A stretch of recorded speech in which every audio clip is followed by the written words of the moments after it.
Alright, hi, I'm Max, this is Alex, and this is our project on verifying two prime holdout problems. So before we begin, we first have to talk about the Collatz conjecture.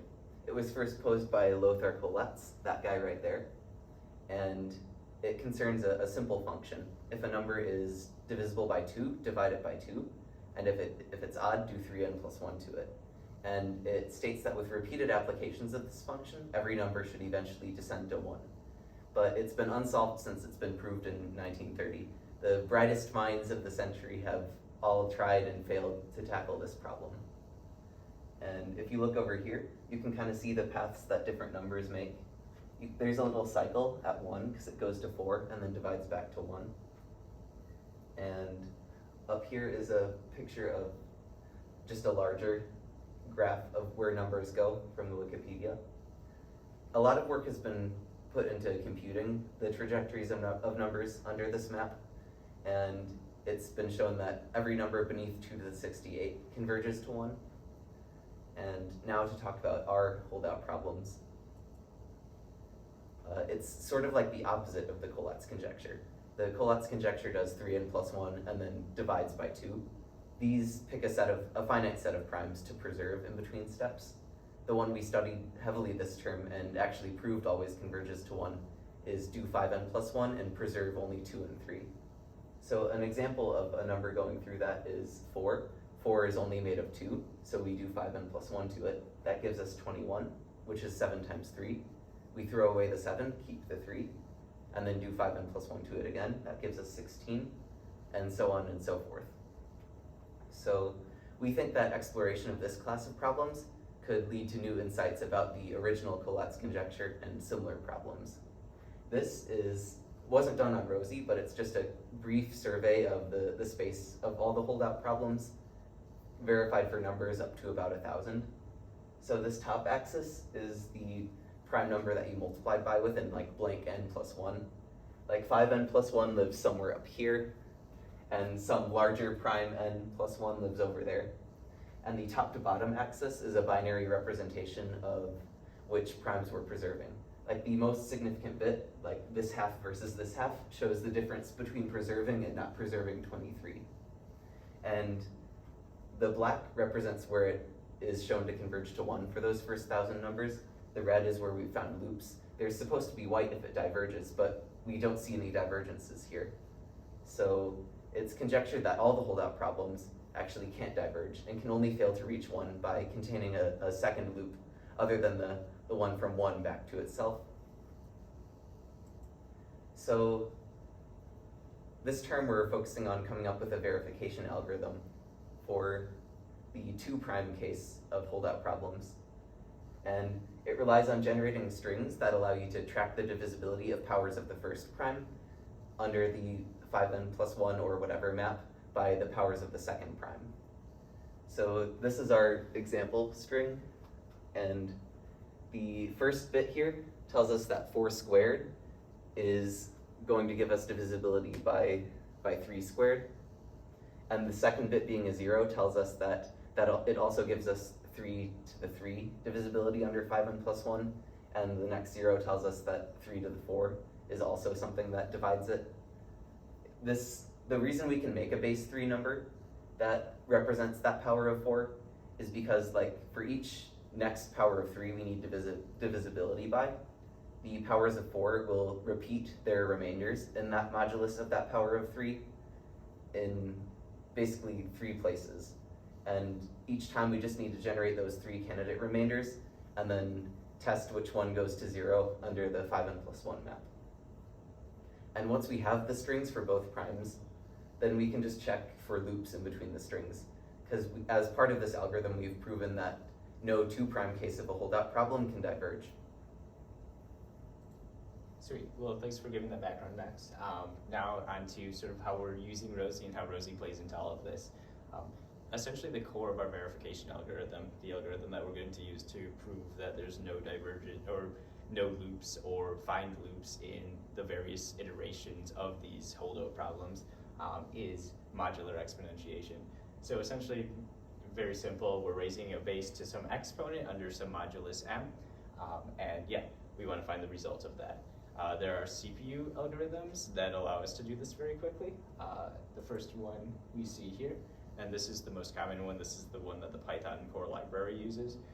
Essentially, you start out by setting your result equal to 1, and then you convert your base to the base under modulus m. And then essentially it's a bit by bit operation. So you start checking if your exponent is greater than 0. If your exponent is, and the least significant bit of the exponent is a 1, then your result is multiplied by the base under the modulus, and that is your new result. If it's not, if the least significant bit is a 0, then you just don't do any operation on the result at all, and you move on. But after either this if statement is called or not called, the exponent is shifted, the bits in the exponent are shifted to the right by 1, and the base is multiplied by itself under the modulus, which essentially has the impact of raising the base to the 2i, where I is the index of the bit you're looking at in that exponent bit string. And yeah, so basically after you've shifted the exponent to the right enough that it equals 0, you know you can exit, and whatever is left in the result is your final result. So our idea was, can we take this algorithm that's very fast on CPU, but run it on GPU, and essentially massively speed up the number of modular exponentiations that we can do.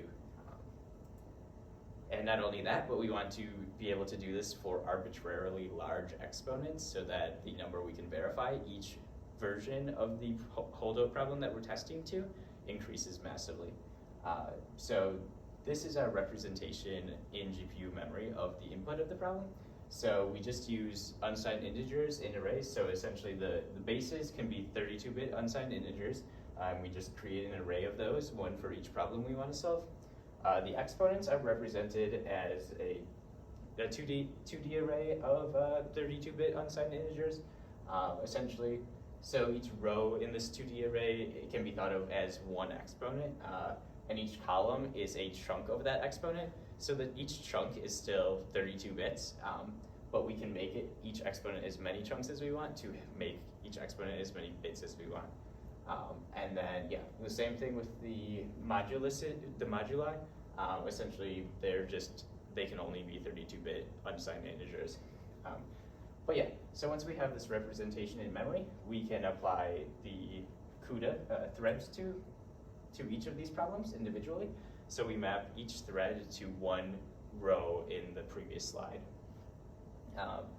And then once we do that, we just apply a slightly modified version of this fast CPU operation on each of the threads to get our result, and write each result to the index in global memory that corresponds to the input index. So our algorithm that each thread runs is shown here in pseudocode. It is slightly modified in that, if you remember, the CPU algorithm had the if statement. If statements are a big problem in CUDA code because they essentially cause thread divergence. So we wanted to eliminate that, and that's the main purpose of the modifications you'll see here. But yeah, so we start out by calculating the problem index, and that's basically just calculated based on the block index and the thread index, and it just tells us which row we should look at in the input global memory space. We set a result equal to 1, just like in the CPU algorithm, and then we grab our modulus and our base from global memory. And then what we do is we loop over every chunk in the input exponent. So if we know our input exponents are each 1,000 chunks long, meaning that the exponents are 32,000 bits, we'll loop over each of those 1,000 chunks and just load one at a time from global memory. And then once we have a chunk loaded from global memory, we will loop over each bit in it. And essentially, this line here, this is where we eliminate the thread divergence caused by an if statement from the CPU algorithm. So essentially, what we do is we multiply the result by our base times the exponent chunk bit mass, so that only the least significant bit is relevant. And so that means if the least significant bit is 1, this is result times the base times 1. And then if we go over here, we'll see we add to that the result times the exponent chunk bit mass, so that only the least significant bit is relevant, equals 1. So that means if the least significant bit is equal to 0, that result is going to end up as result. And if it's 1, it's going to be result times running base. Essentially, just a really simple trick to eliminate that if statement and cut out any chance of thread divergence here. Then we finish up the same way as we do in the CPU algorithm.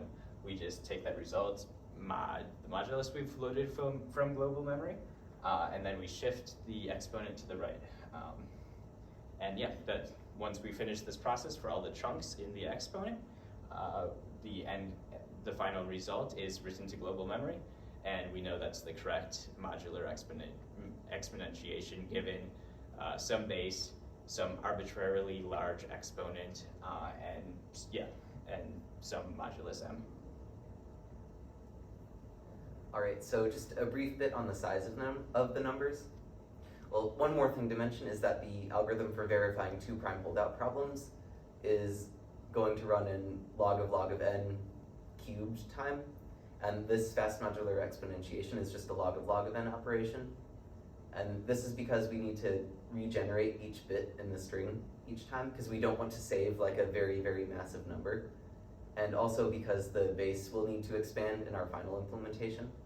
And each of those account for one of the extra log times. But this thing that we've ran so far can make a million results with numbers as large as 2 to the 2 to the 160,000 in under a second. And for reference, Rosie has 8 times 10 to the 12 bits of its RAM. That's about 10 terabytes-ish. And the RAM of the universe is estimated to be 10 to the 120 bits.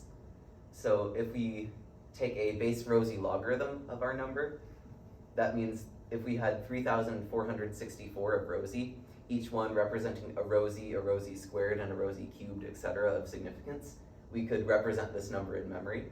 And we would need 401 universes to do so as well. But the cube root of that in the final algorithm is still going to be some very large number of digits in our base Rosie or base universe logarithm. Like our universe is still probably going to be at least multiple digits. So this is a very impressive algorithm and really fast computation.